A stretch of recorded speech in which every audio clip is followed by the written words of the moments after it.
செல்வப்பெருந்தகையவர் வருவாரா வரமாட்டாரா? இது கூட்டணிக்கு கேட்ட மாதிரி ஒரு கேள்வியாக இருக்குது பார்த்தீங்களா? பட் இது கூட்டணியில் கேட்கப்பட்ட கேள்வி கிடையாது. திராவிடம் 2.0 அப்படிங்கிற ஒரு புத்தகத்தை ஒரு நபர் எழுதுகிறார். அந்த நபர் யாருன்னு உங்களுக்குலாம் தெரியும். அவரை பேர் சொல்லி கூப்பிடக்கூடாது. ஊப்பிகள் அவரை செல்லம்மா, செந்தில்வேல் அப்படின்னு சொல்லி கூப்பிட்டாலும் சங்கிகள் அவரை அண்டா அப்படின்னு சொல்லி கூப்பிடுவாங்க. இன்னும் சில நபர்கள் அவரை ரொம்ப கெட்ட வார்த்தை போட்டுலாம் பேசுவாங்க. பட் அந்த அளவுக்கு நம்ம போகக்கூடாது. ஏன்னா அவர் ஒரு ஊடகவியலாளர் அப்படின்னு சொல்லி, பத்திரிகையாளர் அப்படிங்கிற பெயரில் திமுகவுக்கு ரொம்ப பெரிய அளவில் ஆதரவான கருத்துக்களை நிறைய மீடியாக்களில், நிறைய டிவி சேனலில், நிறைய டிபேட்டில் உட்காந்து பேசுவார். அவரையும் சில மீடியாக்கள் வெக்கமே இல்லாமல் இவர் ஒரு பத்திரிகையாளர், அரசியல் விமர்சகர் அப்படின்னு சொல்லி போடுவாங்களே தவிர திமுக ஆதரவாளர், திமுகவினுடைய பினாமி அப்படிலாம் சொல்லி போட மாட்டாங்க.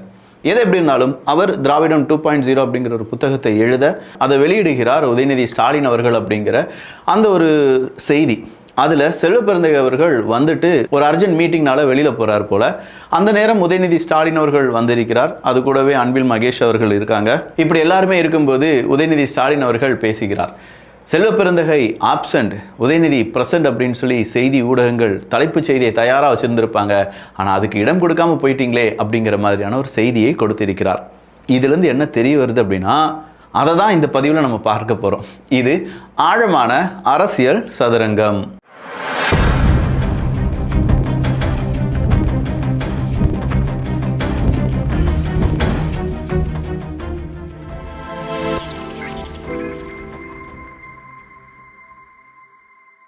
உதயநிதி பிரசன்ட், செல்வப்பெருந்தகை ஆப்சண்ட் அப்படின்னு சொல்றது திமுக மற்றும் காங்கிரஸ் இவங்களுடைய கூட்டணியை பற்றியான பலவிதமான யூகங்கள் அப்படிங்கிறது எல்லா சோஷியல் மீடியாவிலையும், எல்லா மீடியாக்களிலும், பலவிதமான ட்ரோல்ஸ்லையும் உருவானது அப்படின்னு சொல்லலாம்.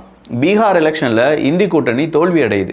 அப்படி தோல்வி அடையும் போது அடுத்ததாக இந்த பக்கமாக திமுக மற்றும் காங்கிரஸ், அங்கேயும் இந்தி கூட்டணி அப்படின்னு சொல்கிறது பெரிய அளவில் வீழ்ச்சியாக இருக்குமோ அப்படிங்கிற ஒரு பயம் இரண்டு பேருக்குமே வருது. காங்கிரஸுக்கும் வருது, திமுகவுக்கும் வருது. ஒருவேளை இந்தி கூட்டணி தோல்வி அடைஞ்சிருமோ, பீகார் காற்று இங்கே வீசுகிறதா அப்படிங்கிற மாதிரி நேற்று மோடி அவர்கள் பேசினதும் இவங்க மத்தியில் இருக்கக்கூடிய கலக்கம், அதே மாதிரி ஆட்சியில் பங்கு, அதிகாரத்தில் பங்கு அப்படிங்கிற மாதிரியான முழக்கங்களும் தமிழக அரசியலை புரட்டி போட்டுட்டு இருக்கும்போது தான் செல்வப்பெருந்தகை அவர்கள் பேசும்போது எங்களுடைய நட்பு, எங்களுடைய கூட்டணி ரொம்ப உறுதியாக எஃகு கோட்டை மாதிரி இருக்குது அப்படின்னு சொன்னார். இதை சொல்கிறதுக்கு முன்னாடி உதயநிதி ஸ்டாலின் அவர்கள் சொல்லிட்டாரு, இல்லை எங்களுடைய கூட்டணி யாராலையுமே உடைக்க முடியாது, அது ஒரு இரும்பு கோட்டை மாதிரி இருக்குது, இந்த இரும்பு கோட்டையில் எப்படியாவது ஓட்டையை போட்டலாமா அப்படின்னு சொல்லி சங்கிகள் நினச்சிட்டு இருக்காங்க. பட் ஊப்பிகள் அதற்கு விட மாட்டாங்க, உடன்பிறப்புகள் அவங்களை ஊப்பிகள் என அவரே சொல்கிறார், ஸ்டேஜிலே சொல்கிறார் உதயநிதி ஸ்டாலின் அவர்கள். அந்த பக்கமாக இருக்கக்கூடிய நபர்களை சங்கிகள் அப்படின்னு சொல்கிறாங்க, இந்த பக்கமாக இருக்கக்கூடிய நபர்களை உடன்பிறப்புகள் அப்படின்னு சொல்கிறாங்க. ஸோ ஊப்பிகள் சங்கிகள் அப்படிங்கிற மாதிரி இது போகட்டுமே. ஏன்னா பெரிய பெரிய தலைவர்களே சங்கிகள் அப்படிங்கிற வார்த்தையை சர்வசாதாரணமாக பயன்படுத்தும் போது சங்கிகள் ஊப்பிகள் அப்படிங்கிற வார்த்தையை பயன்படுத்த வேண்டியதானே அப்படிங்கிற ஒரு கேள்வியை நம்ம முன்னாடி வைக்கிறாங்க. அதனால ஊப்பிகள் அப்படின்னு சொல்லிட்டு போயிடலாம். அப்போ இந்த ஊப்பிகள் மற்றும் சங்கிகள் அப்படிங்கிற ஒரு கூட்டணியில் பெரிய அளவில் காங்கிரஸுக்கும் திமுகவுக்கும் இடையே ஒரு விரிசல் வந்துவிடும் அப்படிங்கிற மாதிரி நினச்சிட்டு இருந்தாங்க. அதுக்கெல்லாம் வழிவகுப்பே இல்லாமல் செல்வப்பெருந்தகை அவர்கள் வந்துட்டாங்க. எங்களை விட முன்னாடி வந்தவர் அடுத்ததாக நாங்கள் வந்த பிறகும் இந்த மீட்டிங்கில் பங்கெடுத்து விட்டார் அப்படின்னு சொல்லக்கூடிய அந்த செய்தி அடுத்ததாக செல்வப்பெருந்தகை அவர்கள் பேசும்போது இன்னும் 1 மணி நேரத்தில் தமிழ்நாடே அதிரும்படியான ஒரு முக்கியமான அறிவிப்பு வெளியாகும். கூட்டணி பற்றி ஏகப்பட்ட விவாதங்கள் நடந்துட்டு இருக்கும்போது அந்த திருப்பமான ஒரு நிகழ்வு அந்த 1 மணி நேரத்தில் நடக்கும் அப்படின்னு சொல்லிட்டு போனார். பட் 1 மணி நேரம் என்ன நடந்துச்சு அப்படிங்கிறது உங்களுக்கு ஏதாவது தெரிஞ்சிச்சுன்னா கீழே கருத்துக்களாக பதிவு பண்ணுங்கள். ஆனால் இதுக்கு முன்னாடியே செல்வப்பெருந்தகை அவர்கள் ஒரு விஷயத்தில் திமுக கிட்ட அரெஸ்ட் ஆகிட்டார். என்னன்னா, இல்லைப்பா கூட்டணி நாங்கள் ஆட்சியில் பங்கு கேட்கவே இல்லையே, இப்போ இருக்கக்கூடிய ஆட்சியில் நாங்கள் பங்கு கேட்கவும் மாட்டோம், அதுதான் எங்களுடைய கொள்கையாக இருக்கும் அப்படின்னு சொல்லிட்டு போயிட்டார்.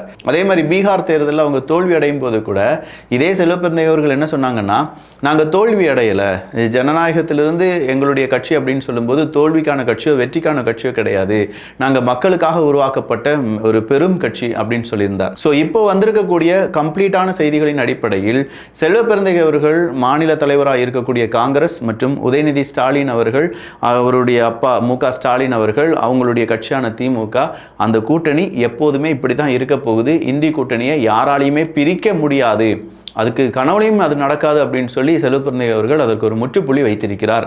அப்படியே செந்தில்வேல் அவர்கள் பேசும்போது என்ன சொல்றாருன்னா, உதயநிதி ஸ்டாலின் அவர்கள் அவர் கூட இருந்து பார்த்தா தான் தெரியும் அவர்களுடைய அர்ப்பணிப்பு, அவருடைய எளிமை, அவருடைய உழைப்பு, இதெல்லாம் கூட இருந்து பார்த்தா தான் தெரியும். அதனால் இது யாராவது வாரிசு அரசியல் அப்படின்னு சொன்னீங்கன்னா நாங்கள் மறுபடியும் சொல்லுவோம், எஸ், இது வாரிசு அரசியல் தான், இந்த வாரிசு தான் எங்களுக்கு வேணும், இதுதான் பெரியார் வளர்த்த வாரிசு அப்படின்னு சொல்லி உதயநிதி ஸ்டாலின் அவர்களுக்கு ஒரு எலிவேஷன்லாம் கொடுத்து மிக பிரம்மாண்டமான இந்த ஒரு நூல் வெளியீட்டு விழா அப்படிங்கிறதுலாம் நடந்துச்சு அப்படின்னு பார்த்துக்கோங்க. அப்போ இந்த மாதிரியான நூல் வெளியீட்டு விழா அப்படின்னு சொல்லும்போது கண்டிப்பாக திமுகவுக்கு வரும் காலத்தில் இந்த நூல் என்ன பேசுகிறது அப்படிங்கிறத வச்சு ஒரு பெரிய டிபேட்டை நடத்தப்படுவதற்கான வாய்ப்புகள் இருக்குது. அதற்கான வேலைகளில் பல நபர்களும் ஈடுபட்டு வருகிறார்கள் என்பதும் குறிப்பிடத்தக்கது. அடுத்ததாக வந்திருக்கக்கூடிய செய்தி என்ன அப்படின்னு பார்த்தீங்கன்னா, எடப்பாடி பழனிசாமி அவர்கள் முதல்வர் ஆனதும் கோவைக்கு மெட்ரோ திட்டம் கொண்டு வரப்படும் அப்படின்னு சொல்லி வானதி ஸ்ரீனிவாசன் அவர்கள் சொன்னது ஒரு பெரிய பேசு பொருளாக மாறி இருக்கு.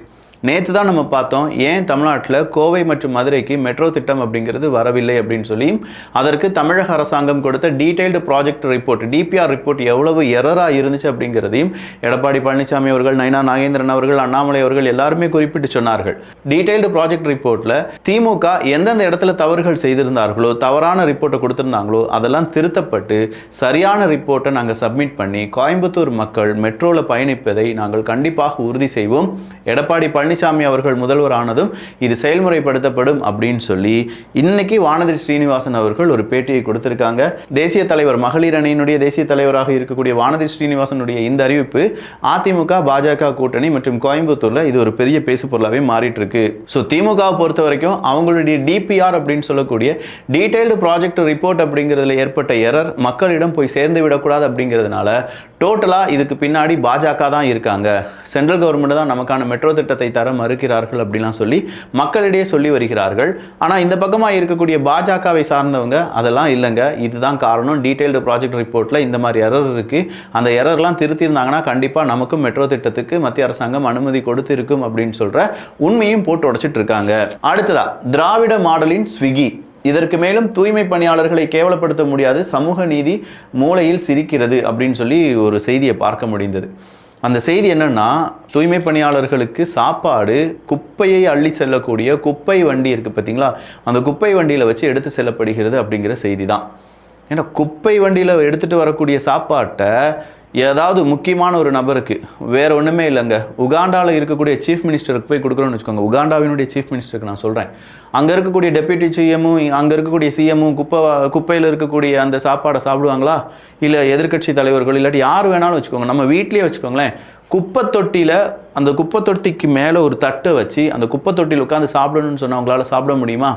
ஆனால் நம்முடைய அரசியல்வாதிகள் என்ன செஞ்சுருக்காங்க, அரசியல்வாதிகள் அப்படின்னு சொல்லக்கூடாது, ஏன்னா இந்த இடத்துல அரசியல்வாதிகள் அப்ராணிகள், அரசு அதிகாரிகள், இந்த இடத்துல குற்றம் செய்தவர்கள் அரசு அதிகாரிகள். இந்த அரசியலுக்கும் இந்த அரசியல் கட்சிக்கும் பெரிய அளவில் கெட்ட பெயரை ஏற்படுத்த வேண்டும் அப்படின்னு சொல்லி ஏதோ அரசு அதிகாரிகள் பிளான் பண்ணுறாங்க. திமுக கொஞ்சம் பார்த்துக்கோங்கப்பா. ஏன்னா இங்கே பாருங்க, குப்பை தொட்டியில் இந்த மாதிரி சாப்பாடு கொண்டு வந்திருக்காங்க அப்படின்னு சொல்லும்போது மக்கள் மத்தியில் அது பெரும் கோபமாக மாறுது. இந்த அளவுக்கு மூளை மழுங்கி யாருப்பா அதிகாரியாக இருக்காங்க? சாப்பாடு கொண்டு வரதுக்கு ஒரு ஆட்டோ பிடிச்சா என்ன, இல்லாட்டி வேறு ஏதாவது வண்டி இருந்தால் என்ன, கார்பரேஷனில் வேறு வண்டியே கிடையாதா? அங்கே இருக்கக்கூடிய எக்ஸிக்யூட்டிவ்ஸ் அவங்கெல்லாம் ட்ராவல் பண்ணக்கூடிய எத்தனையோ சொகுசு கார்கள் இருக்குது, அங்கெல்லாம் வச்சு அதிலெல்லாம் வச்சு இந்த தூய்மை பணியாளர்களுக்கு சாப்பாடு கொண்டு வர முடியாதா? அதனால் குப்பை அள்ளக்கூடிய இடத்தில் அந்த குப்பை அள்ளக்கூடிய வண்டியில் தான் வந்து உங்களுக்கு சாப்பாடு கொண்டு வரணும் அப்படிங்கிற அந்த ஞானோதயம் எங்கேருந்து வந்துச்சு? உடனே கேட்பாங்க, ஊப்பிகள் இதுக்கு பற்றி கேட்கலாம். என்ன கேட்பாங்க? நான் இப்போ சொல்லிட்டேன், அரசியல்வாதிகளை பற்றி இங்கே பேசலை, அரசு அதிகாரிகள் செய்த தவறு அப்படிங்கிறத நம்ம பேசிகிட்டு இருக்கோம். பட் அரசு அதிகாரிகளை தவறு சொல்வதும் அரசியல்வாதிகளை தவறு சொல்வதும் ஒன்று தானே, எங்கள் கட்சி தானே நீ தவறு சொல்கிற அப்படின்னு சொல்லி கொஞ்சம் பேர் வந்து கம்பு சுற்றலாம். ஒன்றுமே இல்லைங்க, நம்ம ஊரில் இந்த டாய்லெட் இருக்குது பார்த்தீங்களா, அந்த குழி நிறைஞ்சிருச்சுன்னா அந்த குழியை சுத்தம் பண்ணுறதுக்காக ஒரு வண்டி வரும்ல, அந்த வண்டிக்குள்ளே பாலை நிரப்பிட்டு வந்து உங்களுக்கு கொடுத்தாங்கன்னா நீங்கள் குடிப்பீங்களா இல்லையா? நல்லா அந்த வண்டியை க்ளீன் பண்ணியிருக்காங்க. நீங்கள் சொல்லலாம், குப்பை வண்டியை நல்லா க்ளீன் பண்ணியிருந்தாங்களே, நானும் சொல்கிறேன். மலத்தை அள்ளக்கூடிய வண்டி நல்லா க்ளீன் செய்யப்பட்டிருக்கிறது, செம்மையாக க்ளீன் பண்ணி அதுக்குள்ளே பாலை ஊற்றி உங்கள் வீட்டில் வந்து சப்ளை பண்ணுறாங்கன்னா நீங்கள் குடிப்பீங்களா இல்லையா அப்படிங்கிற கேள்வியை கேட்டுட்டு தூய்மை பணியாளர்கள் அந்த சாப்பாட்டை சாப்பிட வேண்டியதானே அப்படின்னு சொல்லி யாராவது வீண் விதண்டாவாதம் செஞ்சீங்கன்னா மக்களாகிய இந்த டிபி ட்ரூப்ஸ் இருக்காங்களா பார்த்துட்டு இருக்காங்க.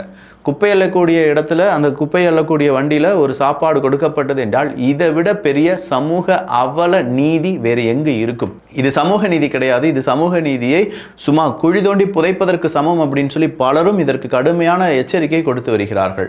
நான் எகெயின் அண்ட் எகெயின் சொல்கிறேன், சில அரசு அதிகாரிகள் செய்யக்கூடிய தவறால் இப்போ ஆட்சி செய்யக்கூடிய திமுகவுக்கு இது எல்லாமே பெரிய சிக்கலாக மாறும் என்பதில் மாற்று கருத்தே கிடையாது. அடுத்ததா மு.க. ஸ்டாலின் அவர்கள் இன்னைக்கு மத்திய அரசாங்கத்துக்கு ஒரு கேள்வியை கேட்டிருக்கிறார். தமிழ்நாட்டு விவசாயிகளின் அழுகுரல் ஏன் கேட்கவில்லை? பிரதமர் மோடிக்கு முதலமைச்சர் மு.க. ஸ்டாலின் அவர்கள் கேள்வி. என்னங்க, எங்களுடைய விவசாயிகள் பாருங்க, கொஞ்சம் ஈரப்பதத்தை வச்சுக்கிட்டு அந்த நெல்லை கொள்முதல் பண்ணுறதுக்கு நீங்கள் ஏன் தயாராக இல்லை? எங்களுடைய விவசாயிகளுடைய அழுகுரல் உங்களுக்கு கேட்கவில்லையா பிரதமர் நரேந்திர மோடி அவர்களே அப்படின்னு சொல்லி மு.க. ஸ்டாலின் அவர்கள் கேட்குறாங்க. ஐயா, எங்களுடைய அழுகுரல் உங்களுக்கு கேட்கலையா அப்படின்னு சொல்லி இங்கே இருக்கக்கூடிய விவசாயிகள் நம்முடைய சிஎம் ஸ்டாலின் அவர்களை பார்த்து கேட்குறாங்க. ஸ்டாலின் அவர்களை பற்றி நாம் கேட்கக்கூடிய கேள்வியை மோடி அவர்களை பற்றி ஸ்டாலின் அவர்களே கேட்டுட்டாங்கன்னா நாம் கேட்கக்கூடிய கேள்வி நேரடியாக மோடி அவர்களை கேட்க தானே இருக்கும். அப்போ ஸ்டாலின் அவர்களை கேட்க முடியாதுல்ல. அப்போ ஸ்டாலின் அவர்கள் நல்லது தானே செஞ்சுட்டு இருக்காங்க, திமுக நல்லது தானே செஞ்சுட்டு இருக்காங்க. அப்போ எல்லாத்துக்கும் காரணம் பாஜக தானே. பாஜக நமக்கு தப்பு செய்து தானே. எங்களை நம்புங்க, நாங்கள் உங்களுக்கானவங்க, எங்களுக்கு நீங்கள் ஓட்டு போடலன்னா பாஜக உள்ளே வந்துருங்க, பாஜக உள்ளே வந்துருச்சுன்னா உங்களை யாராலையும் காப்பாற்ற முடியாதுங்க அப்படிங்கிற அளவுக்கு மு.க. ஸ்டாலின் அவர்களுடைய இந்த ஸ்டேட்மெண்ட் இருந்துச்சு. அப்போ கீழே கொஞ்சம் பேர் கேட்டிருக்காங்க, கோவையில் சுமார் 50 கோடி கிரிக்கெட் மைதானம் கட்டுவதை விட்டுட்டு இந்த நிதியில் ஒவ்வொரு மாவட்ட தலைநகரிலும் தலா 1 கோடியில் ஒரு சேமிப்பு கிடங்கு கட்டினால் விவசாயிகளிடம் கொள்முதல் செய்ய நெல் மூட்டைகள் மழையில் வீணாவதை தடுக்கலாமே அப்படின்னு சொல்லி நல்ல ஐடியாவை கொடுக்குறாரு. ஆனால் இந்த ஐடியாவை அரசாங்கம் அப்படிலாம் ஏற்றுக்கொள்ளாது. அதுக்கு 1008 நொரநாட்டியம் சொல்லுவாங்க. என்ன சொல்லுவாங்க, 50 கோடியில் 50 பில்டிங் கட்டிடலாங்க, 1 கோடியில் பில்டிங் கட்டிடலாம். கிட்டத்தட்ட இங்கெல்லாம் இப்போ ஒரு ஸ்கொயர் ஃபீட்டுக்கு 1750 ரூபாயிலிருந்து 2000 ரூபாய் கட்டுறாங்கன்னு வச்சுக்கோங்களேன். அப்படின்னு பார்த்தா கூட ஒரு 10,000 ஸ்கொயர் ஃபீட்டு அப்படின்னு சொல்லும்போது ஒரு 2 கோடி ரூபா வந்துருமோ? அப்போ வேண்டாம், ஒரு 5000 ஸ்கொயர் ஃபீட்டுன்னு வச்சுக்கோங்க. 5000 ஸ்கொயர் ஃபீட்டுக்கு ஒரு கோடி ரூபாய்க்கு நம்மளால் ஒரு இடத்த கட்ட முடியும்.